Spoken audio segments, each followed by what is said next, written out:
यदादित्य गतम तेजो जगत भासयते खिलम यच्चंद्रमसि यच्चाग्नौ तत्तेजो विद्धि मामकम। ब्रह्म ने कहा, ईश्वर ने कहा, परमात्मा ने कहा, तुम हमारे द्वारा ही ये शक्ति प्राप्त करते हो। जितना तेज है, जितनी शीतलता है, जितनी सरसता है, जितनी कौमुदी है, जितनी चंद्रिका है, जितना सौंदर्य है, तत्तेजो विद्धि मामकम गामा विश्च भूतानि धारयाम्यहमो जशा पुष्णा मुचौषधि सर्वा सोमो भूत्वा रसात्मका। ऊपर की बात बताई भगवान। भगवान ने कहा ऊपर आकाश में सूर्य है, उसके भीतर मेरा तेज, रात्रि में चंद्रमा है, उसमें मेरी ही शीतलता, और जहां अग्नि है उसमें सारी दाहकता मेरी। अब तो परमात्मा के मन में विचार आया कि ऊपर ऊपर की बात वाले तो सबने मान लिया कि हां इसमें है, लेकिन धरती के भीतर जो है वो तो मैं ही होऊंगा। इसलिए परमात्मा धरती के भीतर चला गया, गामा विश्च भूतानि। और पृथ्वी के भीतर प्रविष्ट होने के बाद भगवान कहते हैं धारयाम्यहम ओजसा, मैं ही अपने ओज के द्वारा इस सबको धारण करता हूं। और यदि ऐसा ना होता तो कभी कभी भगवान दुनिया को बताने के लिए कह देते हैं आप धारण करते हैं पृथ्वी को, तो लातूर में क्यों नहीं धारण किया, तो आपने जापान के कोबे में आपने क्यों नहीं धारण किया। इसलिए परमात्मा क्षण मात्र के लिए अपनी शक्ति को उस पृथ्वी के भीतर से अलग कर लेता है, और यह संसार को बताने के लिए कि तुम्हारी शक्ति नहीं है, जो भी शक्ति है वो परमात्मा की शक्ति है। और सबसे बड़ी बात रसात्मक कहा। एक आदमी ने अपने खेत के 4 छोटी छोटी क्यारियां बनाई, बड़ा बुद्धिमान आदमी था। एक क्यारी में उसने नींबू का छोर लगा दिया, दूसरे में उसने विचार किया कि थोड़े दिन के बाद वर्षा ऋतु आएगी और वर्षा ऋतु में भजिया खाने का बड़ा मजा आता है, इसलिए थोड़ी मिर्ची बो दी उसने। एक क्यारी में नींबू लगा दिया, चटनी बनानी है ना, और दूसरी क्यारी में उसने मिर्च बो दी।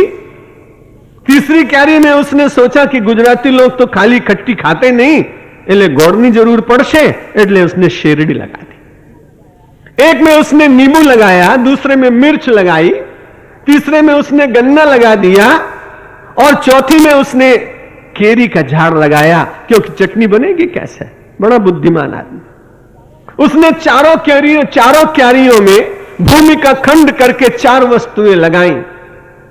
अब ये विचित्र सी बात है कि भूमि वही है, खाद वही है, सूर्य की रश्मियां वही हैं, साधन वही है, सिंचन वही है, लेकिन एक में से खट्टा निकला, एक में से तीखा निकला, एक में से मधुर निकला, एक में से मधुर और खट्टा दोनों निकला। किसी व्यक्ति ने विचार किया कि एक ही भूमि के इतने छोटे से भाग में इतने रस कैसे आ गए। भगवान कहते हैं गामा विश्च भूतानि धारयाम्यहम ओजसा पुष्णा मिचौषधि सर्वा सोमो भूत्वा रसात्मका। जितने रस हैं परमात्मा कहता है मैं देता हूं। और आप बुरा मत मानिएगा, आपके जीवन में भी जितने रसों की प्रतीति होती है, कभी वात्सल्य रस की, कभी सख्य रस की, कभी दाम्पत्य रस की, कभी दास रस की, ये सारे रस की प्रतीति भी परमात्मा ही अंतर में बैठकर कराता है। यदि परमात्मा की वहां उपस्थिति ना हो तो आप विचार करिए कि लोगों को दाम्पत्य जीवन क्यों टूट जाते हैं, लोगों के पिता पुत्र में मतभेद क्यों हो जाते हैं, मित्र मित्र के बीच में दीवार क्यों बन जाती है।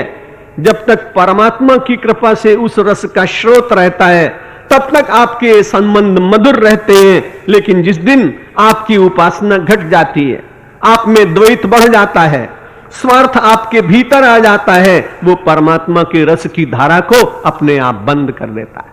परमात्मा बंद नहीं करता है, लेकिन आपके भीतर का स्वार्थ जब जगता है, आपके भीतर का जब अहंकार जगता है, आपके भीतर की वो व्यर्थ की स्वाभिमान की भावना जगती है, जिसे आप मानते हैं स्वाभिमान और होता है अभिमान, उसके कारण परिवार में से भी रस की जो धारा बह रही होती है वो अवरुद्ध हो जाती है। भगवान ने कहा गामा विश्च भूतानि धारयाम्यहम ओजसा, इस सारे संसार के प्राणियों को मैं धारण करता हूं।